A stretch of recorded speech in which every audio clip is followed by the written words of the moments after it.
21장 27절부터 보겠습니다. 21장 27절. 그 이래가 거의 참에 아시아로부터 온 유대인들이 성전에서 바울을 보고 모든 무리를 충동하여 그를 붙들고 외치되 이스라엘 사람들아 도오라. 이 사람은 각처에서 우리 백성과 율법과 이곳을 비방하여 모든 사람을 가르치는 그자인데 또 헬라인을 데리고 성전에 들어가서 이 거룩한 곳을 더럽혔다 하니 이는 그들이 전에 에베소 사람 드모비모가 바울과 함께 시내에 있음을 보고 바울이 그를 성전에 데리고 들어간 줄로 생각함이로라. 온 성이 소동하여 백성이 달려와 모여 바울을 잡아 성전 밖으로 끌어나가니 문들이 곧 닫히더라. 예, 우리 21장 27절부터 40절까지는 예루살렘에서 사도 바울이 박해를 받는 그런 그 과정 중에 붙잡히는 장면이 소개가 되어지고 있습니다. 그래서 27절로 30절 아시아에서 온 유대인들이 바울을 성전 밖으로 끌고 가는 이런 그 장면이 소개가 되어집니다. 위기 일발의 그런 그 시간들이에요. 먼저 우리가 1절서부터 26절까지 확인하다 할 때에 사도 바울은 예루살렘에 가면 죽을 수밖에 없다고 하는 여러 차례의 경고를 받고도 그 예루살렘을 향해서 이제 오게 됩니다. 오게 될 때 그 예언 중에 특별히 이제 우리 7절에서부터 14절 우리 21절에서 보게 되면 아가보가 가이사랴 빌립의 집에서 어떻게 포로로 끌려갈 것인지를 바울의 띠를 가지고 예언을 하다 보여준 장면이 있어요. 그 장면을 연상을 하시면서 어떻게 이제 포박을 당하고 끌려가게 되어지는지 그 내용을 한번 확인을 해보시기 바랍니다. 일단은 그 우리 26절까지는 야고보에 의해 가지고 예루살렘에서 일단 결례를 행하는 이런 거를 타협을 하도록 지금 요청을 받습니다. 장로들하고. 그래서 그런 그 결례에 응하겠다고 하는 이야기를 응답을 하고 약 일주일 동안 그 예를 다 이루었어요. 결례를 다 행했는데 그 이래가 거의 참에 아시아로부터 온 유대인들이 성전에서 바울을 보고 모든 무리를 충동하여 그들을 붙잡고 붙들고 이렇게 소개가 되어집니다. 그러니까 지금 이 아시아에서 올라온 유대인들이라고 한다면 아마 에베소 지역에 우리 그 사도 바울이 복음을 증거했던 그런 그 장면을 목도하고 그리고 거기서 뭐 이방인들에 의해 가지고 폭동을 일으키고 난동이 벌어지고 이런 사건들을 목도한 사람들이겠죠. 그것에 의해 가지고 지금 이제 봤는데 성전에서 바울을 본 거예요. 그러니까 그 바울을 보고 우리는 어떤 그 사건에 충동하는 마음이 일어나게 되면 이성이 마비가 되어져요. 전후 좌우 그런 걸 가리지 못하게 되어지는데 여기서 그 에베소에서 올라온 사람들이 무리를 충동하는 그 짓이 그래요. 왜냐하면 지금 이 사도 바울이 성전에 있는 모습을 본 거예요. 그럼 성전에 바울이 있다고 하는 그 내용을 봤는데 그들이 지금 전제가 또 이제 필요하죠. 왜냐면 바울이 성전에 있다고 해가지고 무리를 충동할 조건이 안 되잖아요. 근데 이들이 충동했다고 하는 그 이야기는 그들만이 오해하고 있거나 전제되어져 있기 때문에 그렇다고 믿어버리는 이런 그 일들이 있다는 거야. 이제 그거이 이렇게 되어집니다. 이스라엘 사람들아 우리를 도우라. 이 사람은 각처에서 우리 백성과 율법과 이것을 비방하여 이스라엘 사람들이 가장 치욕적으로 생각하는 것이 언약 자손이라고 하는 것에 대해서 토를 다는 사람들이에요. 자기네들이 아브라함의 자손이라고 하는데 그 아브라함의 자손과 이방인과 차별이 없다고 하는 일들은 견디기 어려운 그 수치의 일입니다. 그러니까 우리 백성과 또 율법과 또 율법이라고 하는 것은 그 백성들에게만 주어진 특별한 법이거든요. 그 율법이 없는 사람들, 그런 사람들을 짐승과 같이 여기는 사람들이기 때문에 하나님의 법을 무시하는 사람들을 이 사람들은 아주 혐오를 갖다 했어요.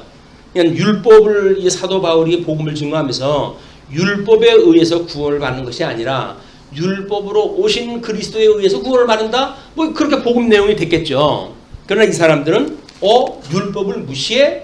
이런 그 문제가 되어진 거예요.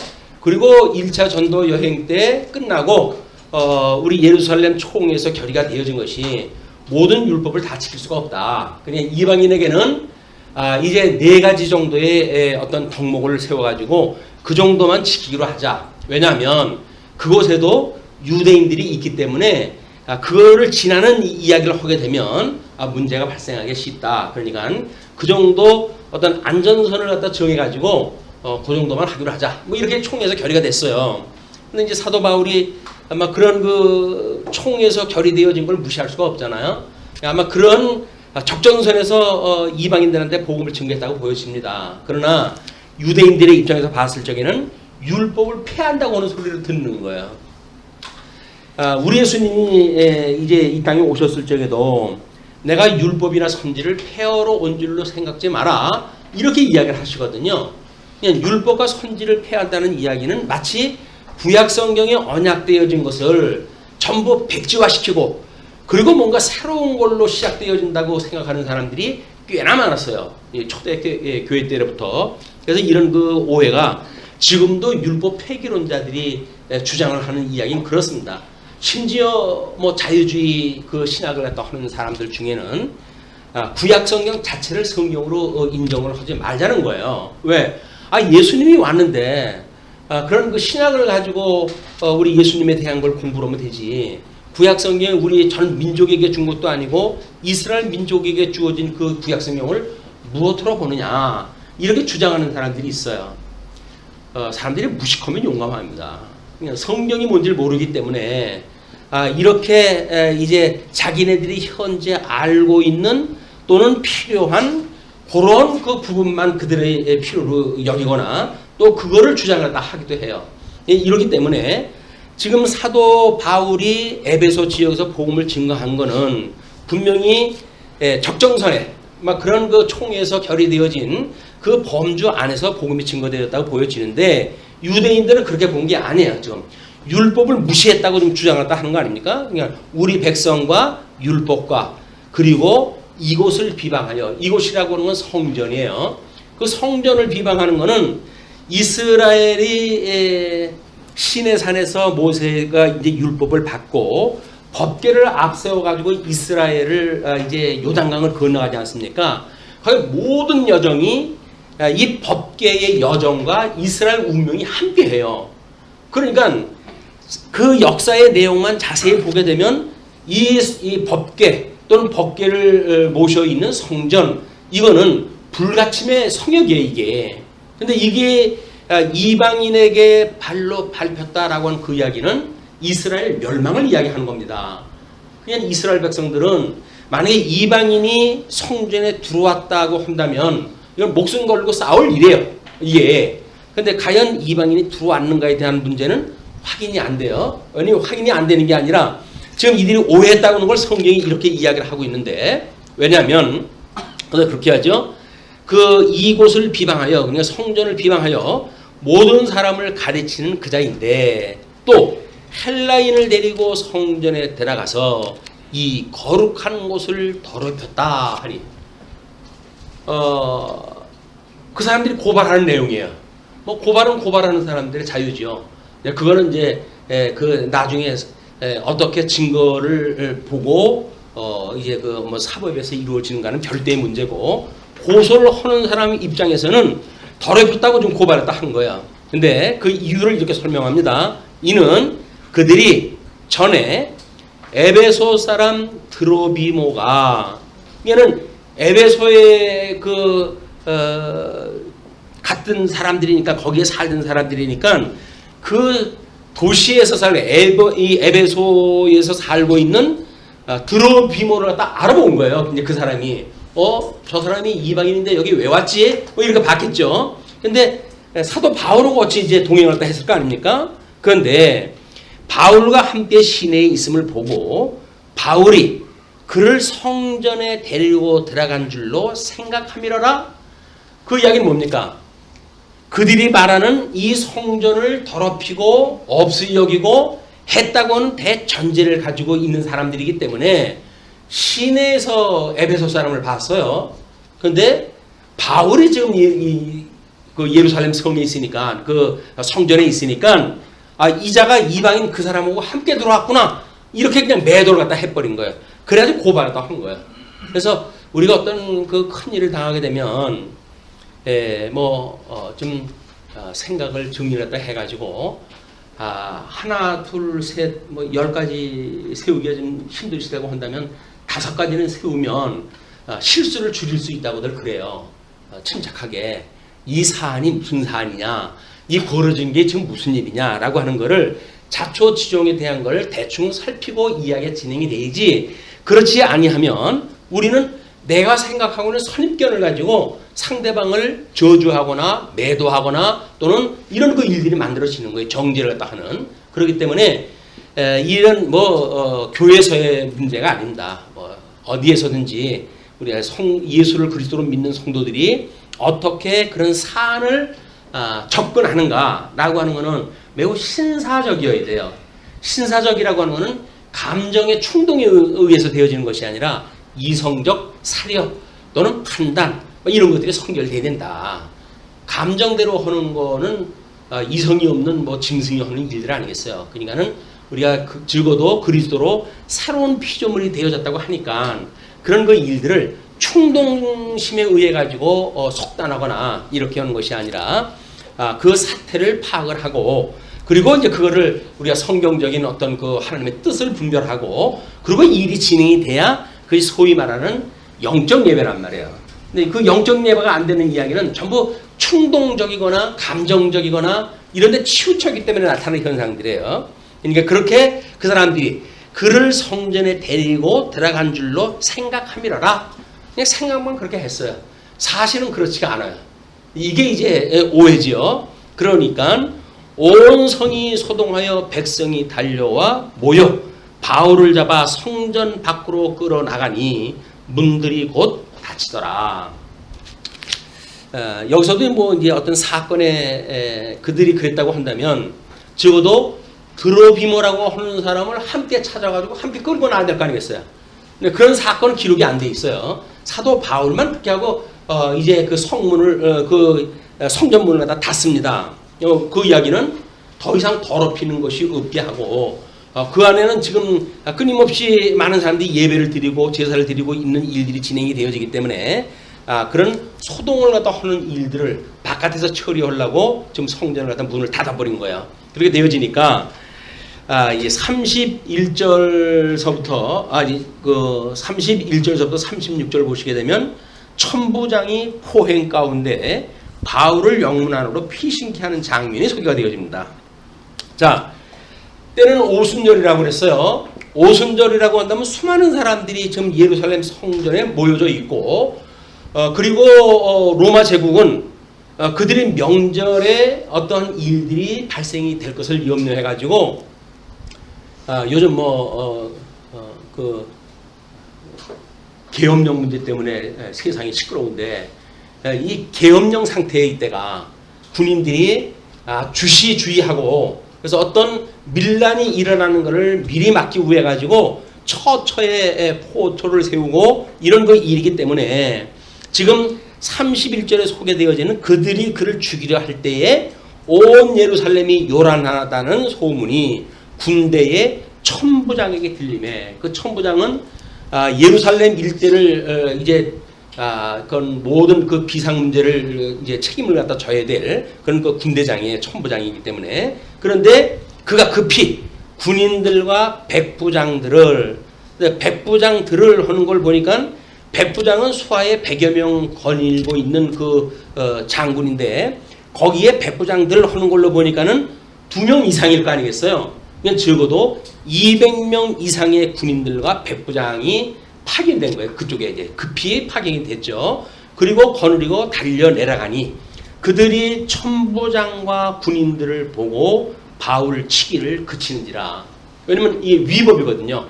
이때 당시에 로마 법에 의해 가지고 모든 사법이 이루어져야 되기 때문에 이스라엘 법을 가지고 사람들을 죽일 수가 없어요. 그렇기 때문에 정상적인 고소 절차를 거쳐 가지고 그리고 판결에 의해 가지고 로마법에 의해서 로마 군인들이 사형을 시켜도 시킨 거지 이스라엘 사람들의 그런 사법권이 없어요. 근데 이 사람들이 끌어가지고 좀 치니까 유대법은 돌로 쳐 죽이는 거 아닙니까? 자기네들 그 율법에 어긋났다고 한다면 그 일이 벌어지는데 불법으로 하는 걸 알죠, 이 사람들은. 근데 뭐 완전히 흥분해가지고 그 일이 왔으니까 앞뒤 가리질 않은 거예요. 그런데 천부장과 군인들이 달려오니까 그들이 현실을 이제 직시하기 시작을 했어요. 우리가 지금 무슨 일을 한 거지? 이거 우리가 불법을 갖다 저지르고 있네. 그렇다고 한다면 우리가 이거 오히려 감옥에 들어가야 되는 거 아니야? 뭐 이런 이제 경각심도 생겼겠죠. 근데 그들이 바울 치기를 그치게 돼요. 이에 천부장이 가까이 가서 바울을 잡아 두 쇠사슬로 결박하라 명하고 이것이 예언했을 때 11절에 나와져 있던 그 장면이에요. 이제 어떻게 그가 포로로 끌려가게 될 거를 보여줬는데 그거대로 좀 이루어지는 거예요. 그럼 예언대로 좀 이루어진다고 하는 걸로 봤을 땐 뭐예요? 그들이 마지막으로 믿었던 이야기가 뭡니까? 하나님의 뜻이면 그리하라. 이렇게 결정이 되어진 거예요. 이렇게 되어지면 사도 바울은 하나님의 뜻이면 살기도 하고 죽기도 하리라 라고 하는 그런 믿음을 가지고 있겠죠. 이제 그런 걸 가지고 지금 포로가 되어진 거예요. 결박이 당한 거야. 쇠사슬로 결박하라 명하고 그가 누구이며 그가 무슨 일을 하였느냐고 물으니 이제 제1번에 이제 포로를 결박을 하게 되면 먼저 이것이 이제 이루어져야 되는 거 아니겠어요? 이때도 이런 일이 있었는데 대명천지 밝은 세상에 사람들을 그냥 뭐 이름 성명 묻지도 않고 구속을 하고 이런 일들이 있다는 이야기는 아주 미개하다는 이야기예요. 우리 과거에 뭐 그런 일들이 있었다고 한다면 우리 대한민국이 상당히 미개해서 이런 어떤 사법 절차를 무시하는 이런 폭군들 앞에서 우리가 살아갔다 이렇게 생각하시면 틀림이 없어요.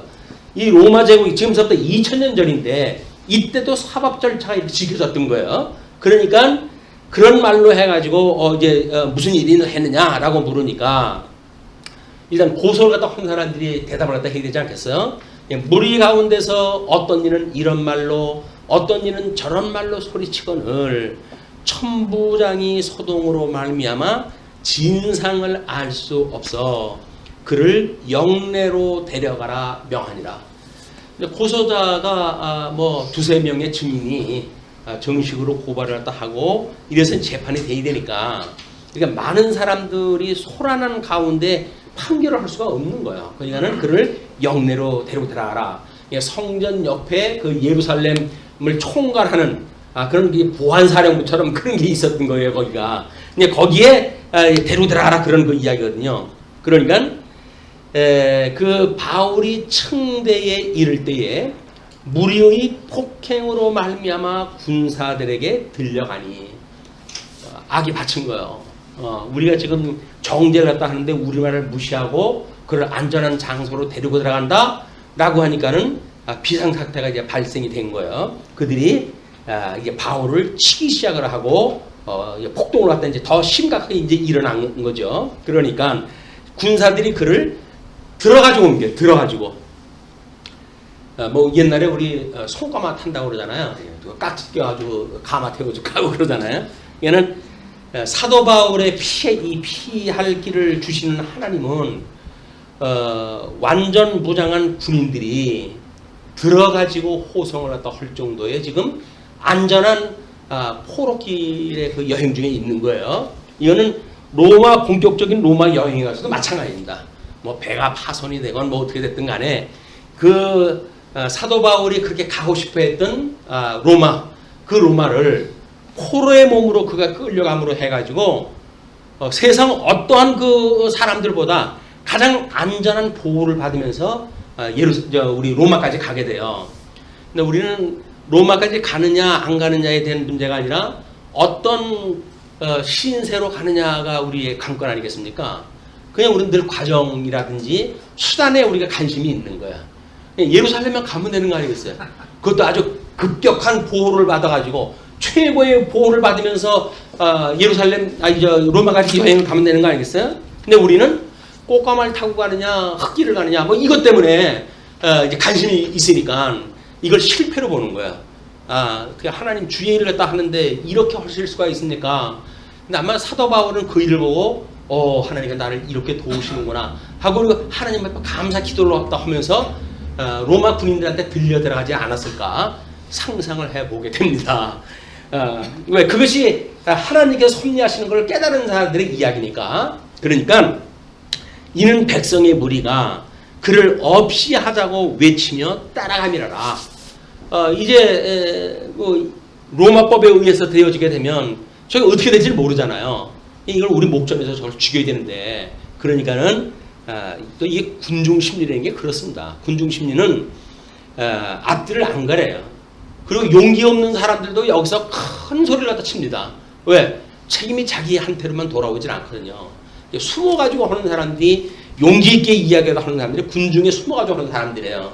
군중 심리가 매우 심각한 일을 불러일으키는 일이다. 그런데 37절 바울을 데리고 영내로 들어가려 할 그때에 바울이 천부장에게 이르되 내가 당신에게 말할 수 있느냐? 라고 물어요. 그런데 이르되 내가 헬라말을 아느냐? 라고 하는 걸로 봐서는 헬라말을 한 거예요. 물론 흩어져 있던 사람들이기 때문에 또 거기에 공통어가 헬라어이기 때문에 헬라어가 만국 공용어로 사용이 됐었거든요. 로마 제국 안에서는. 그런데도 일정의 그 교육이 된 사람들이 헬라어를 쓰고 그렇지 않은 사람들은 전부 방언을 썼어요. 그 지역의 방언이라든가 이런 걸 썼기 때문에 그걸 오랑캐라고 사람들이 그런 거야. 헬라어를 쓰지 못하는 사람들을 오랑캐라고 이제 여길 정도로 천시하고 이런 그 문화였었는데, 사도 바울이 헬라말로 해가지고 천부장한테 아마 최고급 용어를 갖다 쓰지 않았을까 생각이 듭니다. 왜냐면 사도 바울의 그 어떤 스펙상 그가 가지고 있는 그게 그래요. 그러니까 깜짝 놀라가지고 지금 천부장이 묻습니다. 내가 헬라말을 아느냐? 그러면 내가 이전에 소요를 일으켜 자객 4,000명을 거느리고 광야로 가던 애굽인이 아니냐? 자, 지금 이제 천부장의 오해가 제법 이제 상상의 나래를 피기 시작을 해요. 이 백성들이 그를 고발을 갖다 했고, 그리고 거기에다가 아주 선지자라고 연하는 어떤 과거의 자가 있었는데 그 자처럼 영향력이 제법 있고, 그렇다고 한다면 이것이 보통 인물은 아니로구나 라고 하니까 그때 수배령이 떨어져 있는 사람에 대한 것이 번뜩 생각이 났겠죠. 그걸 제가 주보에다 소개를 해드렸어요. 그 왼쪽 제일 아래쪽에 보시게 되면 AD 54년경 한 애굽인 거짓 선지자에 의해 예루살렘에 반란 사건이 발생했다고 한다. 스스로를 위대한 선지자로 자처한 이 애굽인은 추종자 3만여 명을 이끌고 예루살렘으로 와 광야와 감람산 등에 옹고하면서 예루살렘 성벽 파괴 및 로마군의 멸망을 예언하며 때가 되면 반란을 일으키려고 했던 자였다. 그 소문이 이미 이제 났죠. 로마군이 멸망을 예언하다 하고 그랬으니까 심각한 이제 적대자예요. 그러니까 근데 그 본문에 나오는 4,000명은 그 가운데 자객으로 선별된 무리들로 보인다. 그러나 이 음모는 로마 총독 벨릭스의 군대에 의해서 일부는 죽임을 당하고 일부는 생포되고 또 이 애굽인 거짓 선지자는 감쪽같이 도망해가지고 그 사건을 종교를 제대로 지지를 못했어요. 이 미결 사건으로 남아져 있으니까 천부장이 그게 번뜩 생각이 난 거예요. 그렇다면 네가 그야? 라고 이제 묻는 거죠. 그렇게 됐을 때 지금 바울이 자기를 이렇게 소개합니다. 나는 유대인이라 소위 아닌 조그만 동네가 아니야. 내가 이게 어떤 조그만 마을이 아니라 길리기아 다소시의 시민이니, 그때 다소시는 헬라 문화의 아주 상당한 거점이었어요. 그리고 많은 그 문화인들이 모이는 그런 그 장소였기 때문에 소읍과 비교를 갖다 해가지고 바울은 자기가 그 살고 있는 길리기아를 이야기를 해요. 다소시의 시민이니 청컨대 백성에게 말하기를 허락하라, 이렇게 얘기했다 합니다. 천부장이 조금 기가 죽겠죠. 그래? 출신으로 봐가지고는 제법 이게 뭐 한가닥지 하는 사람 같아요. 유대인 수많은 사람들이 뭐 난동을 피고 그리고 뭐 헬라어를 갖다 하고 이런 걸로 봐가지고는 이것이 쉽게 취급을 한 그 인물은 아니다, 이렇게 생각이 들었던가 봐요. 그러니까 천부장이 허락하거늘 바울이 청대 위에 서서 백성에게 손짓하여 매우 조용히 한 후에 히브리 말로 말하니라. 이 바울도 뭐 자기 말로는 그 말에 누라다고 이렇게 이야기를 하는 사람인데 3차 전도 여행까지 다니면서 수많은 그 사람들에게 어떤 진리를 변증하고 그러지 않았습니까? 그렇기 때문에 이 다른 사람들에게 어떤 자기의 진리를 이렇게 전하는데 매우 익숙한 사람이에요. 그러니까 유대인들이 그렇게 난리치고 있는데 손짓 한마디 하고 라고 해가지고 매우 조용히 한 후에 주의를 환기시킨 거예요. 이제 어떻게 손짓을 갖다 했는지 모르겠어요. 손가락질로 해가지고 너 떠들면 안 되고 이렇게 했는지, 아니면 두 손으로 해가지고 평정을 시켰는지 모르겠지만 그렇게 손짓해가지고 매우 조용히 한 후에 히브리 말로 말합니다. 그 이야기는 지금 그 계단에서 히브리 말로 충분히 설명을 해도 소동하는 가운데는 들을 수 없지만 매우 조용히 되어져 있는 상태에서는 들을 수 있는 상태 아니에요. 그럴 때 이제 증거가 되어진 거예요. 그래서 23장 1절서부터 6절까지 보시게 되면, 22장 1절서부터 5절까지 보시게 되면 히브리어로 자신과 역할을 이제 소개하게 되어집니다. 그래서 이제 이 사람들한테는 히브리 말이라고 그러는데 그 히브리 말은 이때 사람들이 쓰지 않던 용어예요. 그러니까 구약 성경에 기록되어져 있는 그 히브리어가 아니라 아마 그 히브리인들이 보통 일상으로 쓰고 있는 아람어, 그것이 이제 그때 일상으로 쓰는 거니까 그 히브리어가 많이 변형되어져 생활용으로 되어져 있는 그때 히브리인들한테 통상 언어로 사용되던 겁니다. 그냥 그것이 아닐까 이렇게 생각이 들어요. 그러니까 그가 히브리 부형들아, 내가 지금 여러분 앞에서 변명하는 말을 들으라. 이건 변증이에요. 그 변증하는 내용이라고 그래서 우리 그 제목을 잡아놨을 때는 간증함 이렇게 소개가 되는데, 말을 들으라 해놓고는 그가 히브리 말로 말함을 듣고 더욱 조용한지라 이어 이르되, 나는 유대인으로 길리기아 다소에서 났고 이 성에서 자라 가말리엘의 문화에서 우리 조상들의 율법에 엄한 교훈을 받았고, 얘는 길리기아 그 다소성이 문화도시이고 뿐만 아니라 그 성에서 자기가 출생하고 성장을 갖다 했고, 더군다나 가말리엘의 문화에서 그가 율법의 교훈을 받았다는 거예요. 그 가말리엘이라고 한 그 율법 교사는 그 당대의 모든 유대인들이 존경하는 사람들이었어요. 그녀는 자기의 그런 출처를 이렇게 엄한 가말리엘 문화에서 내가 교훈을 갖다 받은 사람이다 라고 이야기했다 해요. 그리고 오늘 너희 모든 사람처럼 하나님께 대하여 열심히 있는 자라 라고 해가지고 강조를 갖다 합니다. 왜냐면 지금 바울을 고발했던 사람들은 뭐 이제 사람들 또는 율법 또는 성전, 자기네들이 구약 성경을 가지고 신앙생활하는 중요한 어떤 그런 몇 가지 요소를 가지고 고발을 갖다 한 거 아니에요? 그게 잘못됐다고 생각을 해서. 근데 사도 바울은 너희들 그렇게 이야기하는 건 유도 안 돼. 나는 그 이상으로 율법에 엄한 교육을 갖다 받았고, 뿐만 아니라 너희 모든 사람처럼 하나님께 대하여 열심히 있는 자다 라고 하는 걸 강조합니다. 우리가 생각했던 게 오해인가? 뭐 이런 그 빌미가 될 수가 있을지도 모르겠어요. 근데 4절에 이렇게 이야기가 연결됩니다. 내가 이 도를 박해하여, 이 도라고 하는 건 자기가 전했던 그리스도의 도예요. 그 도라고 하는 건 길, 뭐 그런 그 일이니까 그 도를 박해하여 사람을 죽이기까지 하고 남녀를 결박하여 옥에 넘겼노니 사도행전 초반에 우리 사도 바울의 어떤 사울로 불렸을 때 행적보다 더욱 자세하게 그 소행이 나타나요. 그게 뭐냐고 했을 때 남녀를 결박해가지고 옥에 넘겼노니 이에 제사장들과 모든 장로들이 내 증인이라. 지금 여기 대제사장, 너희들은 좀 쫄병들 아니야. 여기 지금 성전에 대제사장, 사내들이네 장로, 이세 사람들에 의해서 공문을 받고 내가 그 일을 했던 사람이야. 그렇게 그 이야기를 하는 거예요. 그러니까 모든 장로들이 내 증인이라.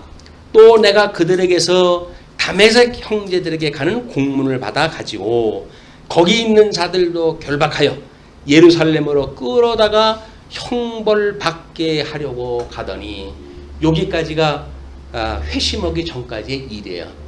거기까지면 다른 사람들이 뭐 문제 삼을 게 아무것도 없죠. 거기까지 이야기가 되는데, 가는 중 다메섹에 가까이 갔을 때에 오종쯤 되어 호련히 하늘로부터 큰 빛이 나를 둘러 비치매, 자기가 당했던 그 기이한 사건을 사람들한테 이제 간증을 하는 거예요. 이게 내가 지금 그런 열심히 있었는데 내가 왜 지금 이렇게 되는지 그 사유를 들어봐라, 그 이야기죠. 그래 그걸 비치매 내가 땅에 엎드러져 들으니 소리 있어 이르되 사울아 사울아 내가 나를 박해하느냐 하시거늘. 이건 우리 초반에 사도행전에서 다 이제 확인했던 내용들입니다. 내가 대답하되 주님 누구시니까 하니 이르시되 나는 내가 박해하는 나세렛 예수라 하시더라. 지금 이 사람들은 사도 바울을 박해하겠다 하는 거예요. 그런데 사도 바울은 자기가 당신들처럼 이렇게 예수 믿는 사람들을 박해한다고 했을 때 이제 하늘에서 소리가 있어가지고 내가 지금 박해를 했다 하는 거는 나 예수를 네가 박해하는 거다 라고 이야기했다고 하는 자기 경험담을 이야기를 하지만, 그 이야기는 결국 뭡니까?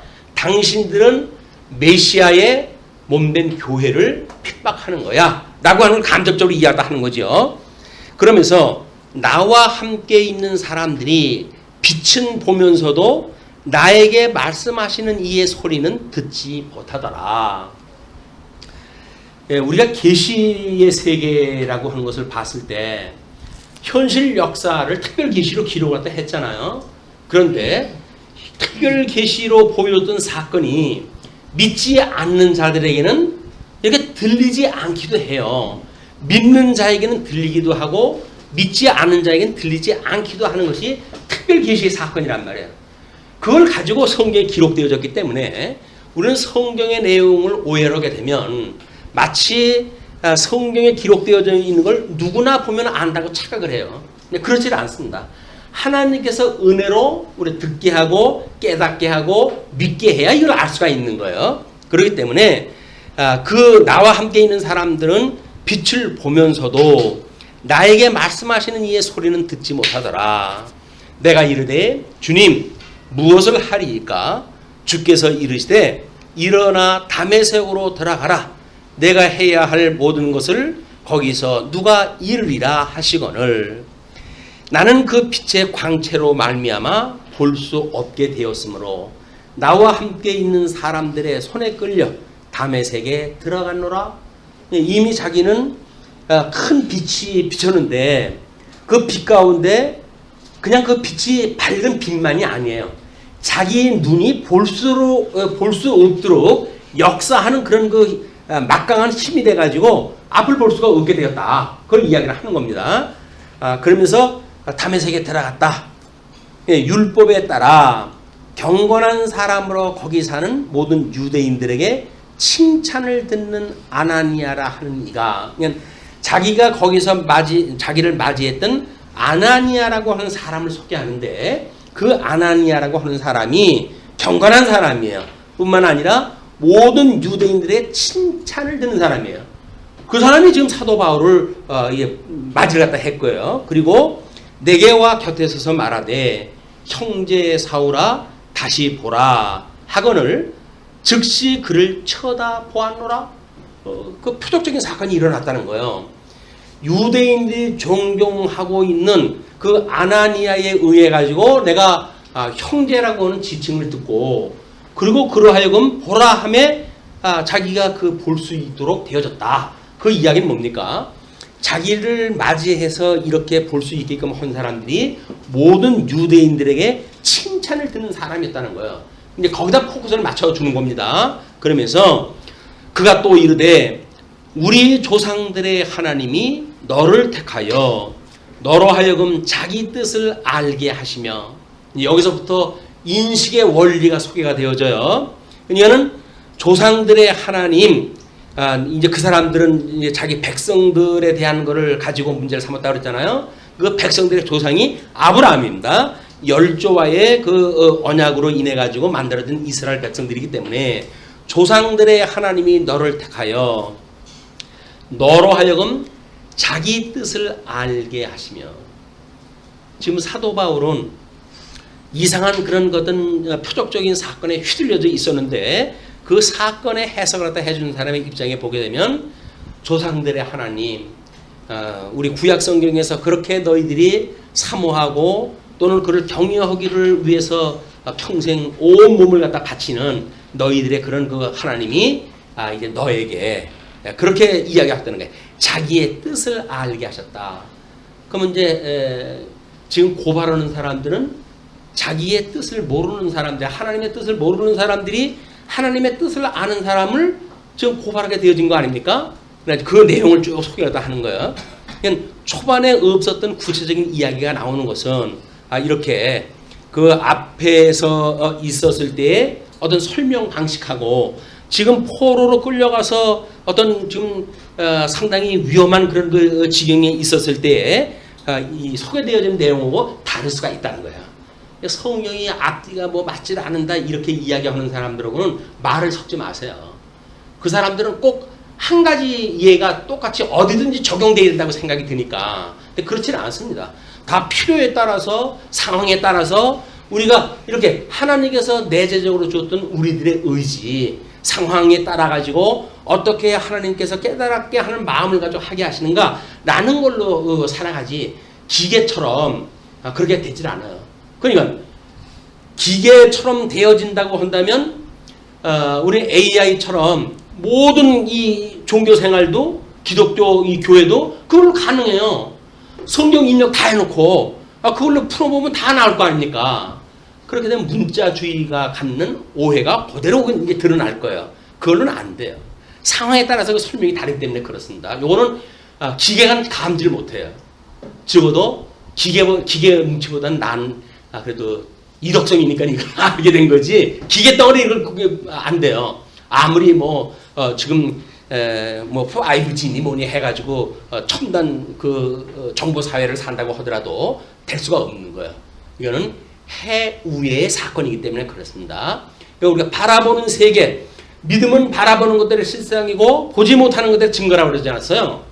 그러니까 우리들이 보는 세계는 눈에 보이는 세계를 보고 믿는 게 아니에요. 보이지 않는 세계를 보고 믿는 거거든요. 그러니까 보이지 않는 것이 해 아래서 어떻게 기록에 있겠어요? 없지. 성경에 있는 내용을 가지고 지금 그 아나니아라고 하는 사람의 이야기를 들어보면 이렇게 이야기를 합니다. 자기 뜻을 알게 하시며 그 의인을 보게 하시고 그 의인이라고 한다면 하나님의 의로 이제 오게 된 메시아 그분을 보게 했다는 거예요. 그거는 예수님 지금 천상에 계신 그 메시아를 봤다는 이야기죠. 유대인들이 십자가에 못 박아 죽였던 그 예수 그가 사흘 만에 부활하고 그 다음에 승천했다고 하는 거는 뭐 그때 일대 모든 사람이 다 알고 있으니까 그 승천했다고 하는 그 예수 그리스도 그분이 그리스도라고 하는 걸 지금 이야기를 하는 거예요. 그분을 너로 하여금 보게 했다. 그런 그 이야기죠. 그리고 그 입에서 나오는 음성을 듣게 하셨으니 사울아 사울아 이렇게 불렀을 때 그것이 바로 그 주님의 소리였어. 이걸 아나니아가 알게 한 거예요. 그래가지고 주여 니오니까라고 이야기하니까 뭐라 그래요? 네가 박해하는 예수니라 이렇게 이야기를 하잖아요. 그러니까 지금 자기는 예수 믿는 사람들을 박해를 갖다 하고 있었는데 예수님은 천상에서 그건 나야 그 이야기예요. 그러니까 우리의 정체성이 뭡니까? 결국 그리스도를 우리가 품고 사는 사람들이에요. 우리는 이미 죽어서 없고 예수님을 믿었을 때 우리는 죽어서 없고 그리고 우리가 지금 사는 거는 어떻다고요? 우리 안에 그리스도를 모시고 사는 거예요. 우리가 내 안에 있는 그리스도로 인해 사는 거예요. 이게 그리스도의 어떤 명령에 따라서 좋아하는 뜻에 따라서 섭리에 따라서 주님의 기뻐하시는 뜻을 행하는 일이 믿는 사람들이 살아가는 방식이란 말이에요. 근데 그렇지 않으면 그땐 예수님이 없는 거예요. 내 안에 뭐만 있어요? 그러면 귀신만 있죠. 귀신이 있어가지고 귀신 씨라라 까먹는 소리를 갖다 해가지고 나한테 자꾸 명령을 시키니까 그래가지고는 사랑해야 될 성도를 갖다가 왼수를 갖다 쥐고 후욕을 갖다 일삼고 이런 일이 벌어지는 거예요. 그러나 만약에 내 안에 그리스도가 있으면 그리스도께서 저한테 그런 걸 시키겠어요? 야, 죄를 위해서 내가 십자가에 못 박아 죽었어. 죄 없인 여기면 안 돼. 너하고 한 몸이야. 나의 그런 그 피값으로 산 나의 그 성도이기 때문에 내가 그를 함부로 대하면 안 돼. 이런 거예요. 이런 거. 그게 성도 간의 관계란 말이에요. 성도가 성도끼리 어떤 감각적으로 지체라고 그러는데 내가 뭐 부모가 같습니까? 뭐가 같습니까? 고향도 다르고 뭐 다 다른데 지체라고 그러는 게 이게 감이 안 오는 거예요. 근데 내가 정말 예수 그리스도로 말미암아 새 생명을 얻었다고 한다면 우리의 성도들도 다 새 생명을 얻은 사람들이에요. 그렇기 때문에 그거를 같은 주를 섬기는 사람들, 같은 생명을 공급받으면서 사는 사람들, 같은 생명을 공급받는 사람들이 뭐예요? 그게 가족이죠. 혈육의 생명을 공급받고 사는 것도 우리가 평생 그 짐을 지고 그래 살아가는 일들인데 이 영원한 생명을 공급받는 지체라고 한다면 너무 소중한 관계예요. 이 성도의 관계라는 것이. 이걸 우리가 늘 마음에 드는 일이 중요하다. 사도 바울이 그걸 강조를 딱 합니다. 그러면서 이제 그런 그 일들을 쭉 이야기했다 해요. 그러면서 그 14절 그가 또 이르되 우리 조상들의 하나님이 너를 택하여 이제 그렇게 뜻을 알게 하고 의인을 보게 하고 의인의 그 음성을 듣게 하고 그를 위하여 내가 그를 위하여 모든 사람 앞에서 내가 보고 들은 것에 증인이 되리라. 증인이 돼야 돼 이제. 자기가 생명으로 해가지고 만난 분인데 하나님의 뜻을 갖다 알게 하신 분인데 그를 이야기 안 할 수가 없잖아요. 증인이 되어지기 때문에 이제는 왜 주저하느냐?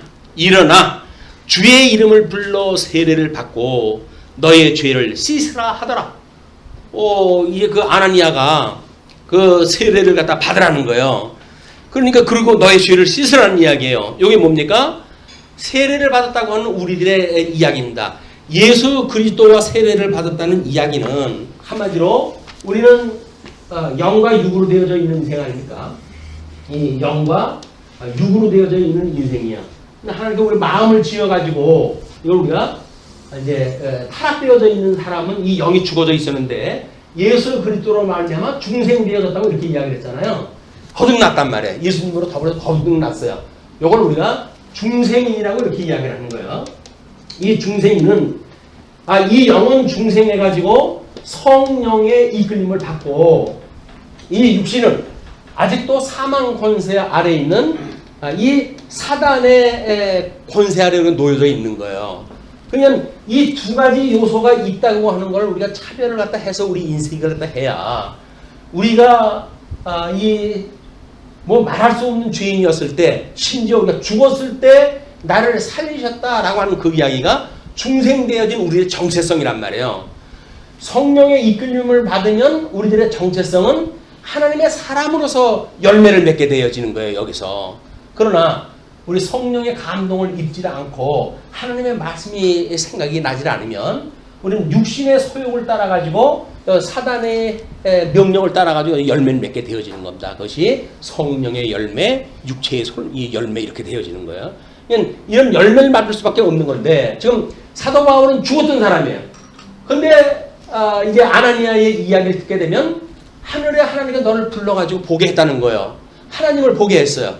하나님을 본다는 이야기는 뭡니까?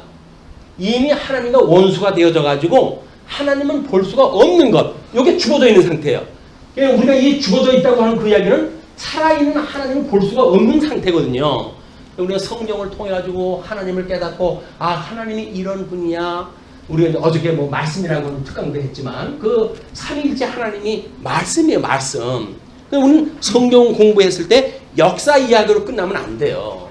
여기서 하나님, 살아계신 이 하나님을 만나는 것이 말씀을 우리가 보는 거예요. 말씀을 보는 것. 말씀을 본다고 하는 그 이야기가 성경 구절을 이해하는 것이 아니라 살아계신 하나님이 어떠한 분인가를 우리가 깨닫는 것. 이걸 말씀을 본다. 그런 그 이야기예요.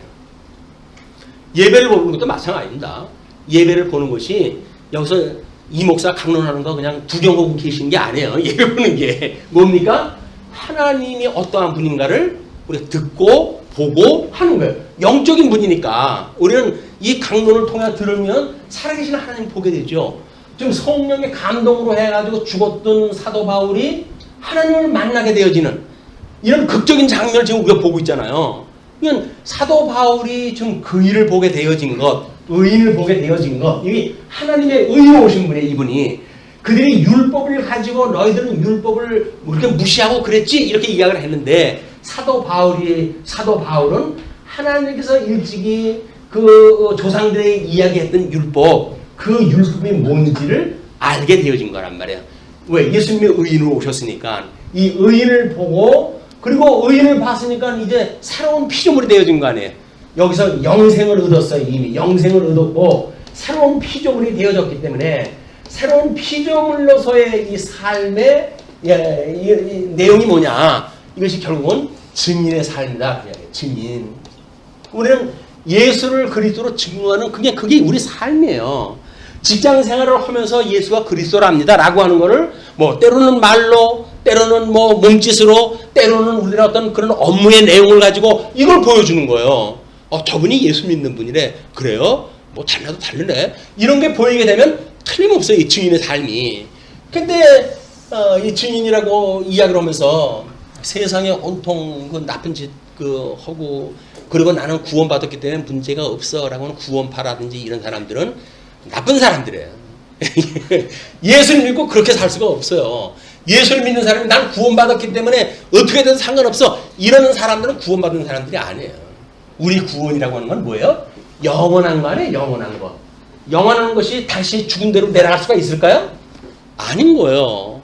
우리는 영원한 구원이기 때문에 그거는 우리 이제 사도행전 끝나게 되면 서신서로 들어가게 되지 않습니까? 그것이 교회의 견인이라고 이렇게 얘기하죠. 견인. 우리 하나님 나라에 영화롭게 되어지기 전까지 끊임없이 하나님 우리를 붙들고 계시다는 거예요. 그러니까 이 사람들은 이 성화의 모든 과정들에 있어서 이거는 필요가 없어. 나는 이미 칭의함을 받았어. 라는 걸로 끝나는 사람들이 아니에요. 섰다 함도 아니고 이루었다 함도 아니고 끊임없이 나를 온전케 하시는 예수 그들 표대로 향하여 다른 박질 치는 사람들이 정상적으로 구원받은 사람들인 거예요. 우리 교회 생활에 뭐 그렇게 우리 수고를 갖다 하고 말씀을 갖다 이렇게 정진을 갖다 하고 하는 이유가 뭡니까? 살아있기 때문에 그러는 거예요. 그리스도의 증인이기 때문에 그러는 거예요. 증인은 지체 간에 어떤 질서가 있지 않습니까? 이게 질서가. 이 질서가 소위 말하고 있는 뭐 우리 아담에게 이야기했던 아브라함에게 이야기했던 내용이 자손에 대한 이야기, 땅에 대한 이야기, 통치에 대한 이야기. 여기 나라의 3대 요소라고 그랬잖아요. 이것이 그 사회 영역에 대한 모든 것들이에요. 여기 경제 영역에 대한 모든 것들이에요. 여기 정치 영역에 대한 모든 것들이에요. 근데 이 원리가 뭐예요? 우리 기독교 안에서 이 질서를 가지고 살아간다는 이야기가 예수님의 형상을 따라서 그 증인으로 살아가는 삶이 끊임없이 사적생의 삶을 살고 그리고 연적보의 삶을 살고 뿐만 아니라 여기서 봉적치의 원리를 가지고 살아간다. 이게 우리 하나님 나라 백성들이 살아가는 원리예요. 끊임없이 죽는데요. 우리가 죽어야 사는데 이 죽는 것이 곧 사는 거예요. 버리는 것이 곧 우리가 보탬을 주는 일이에요. 다른 사람을 섬기는 일이 곧 다스리는 일이에요. 세상의 논리와 맞지 않는 일, 정반대의 일을 하나님께서 우리 질서를 갖다 주신 거예요. 그러니까 뭐 나도 뭐 예수님의 지체고 당신도 예수님의 지체인데 뭐 나이 차가 뭐 대수냐 맘먹자 이렇게 이야기하는 건 질서를 무시하는 일이에요. 이 질서를. 그래서 백발을 존귀 여기는 일들도 이런 이유로 나온다. 아무리 세상이 엉클어져 가고 있고 그렇다고 하더라도 그런 질서조차도 우리가 무기를 하면 안 됩니다. 질서가 매우 중요한 거예요. 차선을 따라가지고 우리가 보는 일들 적당히 차선을 따라 적당히 하라 이렇게 이야기를 하지 않습니까? 그냥 차선이라고 하는 게 이 질서거든요. 이 질서를 따라가지고 적당히 믿음의 수준에 따라서 해야 되는 일이기 때문에 나는 예수를 믿어가지고 모든 정죄로부터 자유로워졌어. 그러므로 내 맘대로 살아도 상관없어. 이렇게 말하는 건 구원을 모르는 사람이에요. 구원이라고 하는 건 영원한 구원이에요. 다만 칭의라든지 성화라든지 이 이야기는 구원의 서정 중에 그냥 한 부분에 대한 이야기예요. 그걸 모르니까 다 구원을 받았다고 생각이 드니까 뭐 예수님한테 다 용서받았고 내가 뭐 다른 사람한테 머리 굽힐 이유가 뭐가 있어? 그게 바로 밀양 사건이에요. 아시죠? 영화 밀양. 자기가 뭐 살인했는데도 불구하고 감옥에서 예수님 만나가지고 자기 구원받았다는 거예요. 다 용서받았다는 거예요. 그러니까 자기 그 죽였던 애기 엄마도 당신하고 상관없다는 거 아닙니까? 자기 살인 저질러 놓고도. 역시 구원파 이론으로 문제가 있기 때문에 세상 사람들이 얼마나 기독교를 우습게 봤으면 저건 아닐 텐데 하여튼 밀양이라고 하는 영화를 다 만들어냈을까요? 온 나라에다가 그 방영을 갖다 해가지고 기독교의 망신입니다. 그게 기독교를 향한 지적질이거든요. 너희들이 믿는다고 하는 신이 그런 거냐? 그렇다고 난 믿지 않겠다라고 하는 선언이에요. 근데 우리는 그 아무 문제 의식 없잖아요. 하나님이 나를 사랑하고 나를 용서해줬다고 그러는데 세상 사람들이 나를 정죄하는 것에 뭐가 상관이냐라고 하는 그 이야기는 이 질서에 대한 내용을 우리가 강조하기 때문에 나타나는 현상입니다. 자, 이제 그렇게 해가지고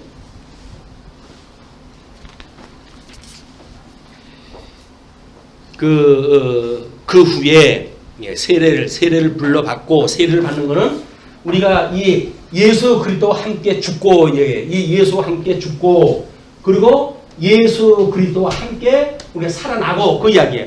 예수님과 함께 죽고 예수님과 함께 사는 것 이것이 우리가 총칭해가지고 세례라고 그러는구나. 우리 하나님 앞에 세례를 받았다 그 이야기는 예수님과 함께 죽었다는 이야기예요. 그런데 아직도 우리가 지금 고민사는 뭡니까?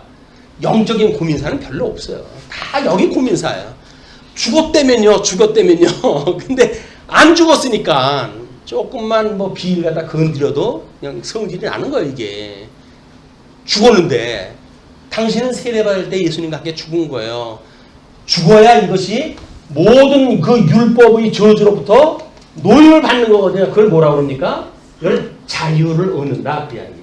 이게 진리를 알지니 진리가 널 자유롭게 한다는 이야기는 모든 율법이라고 하는 우리들의 이런 정죄의 기능으로부터 자유롭게 되어진다는 거거든요. 예수 믿는 사람은 여기에 자유를 말하는 거지 여기서 말하는 방종을 이야기하는 게 아니에요. 근데 덜 신사적이어서 예수 믿는 사람이 신사적이라면 이 얘기를 알아듣는데 덜 신사적이어가지고 자꾸 이쪽의 자유를 갖다 이야기를 해요. 이건 방종입니다. 방종. 믿지 않는 사람도 그렇게 살질 않아요. 적어도 믿는다고 한다면 우리가 얻고 있는 자유가 뭔지 이 자유의 위대함 이거에 대한 가치 이것 때문에 우리가 다른 사람을 위해 가지고 피를 흘릴 수가 있는 거예요.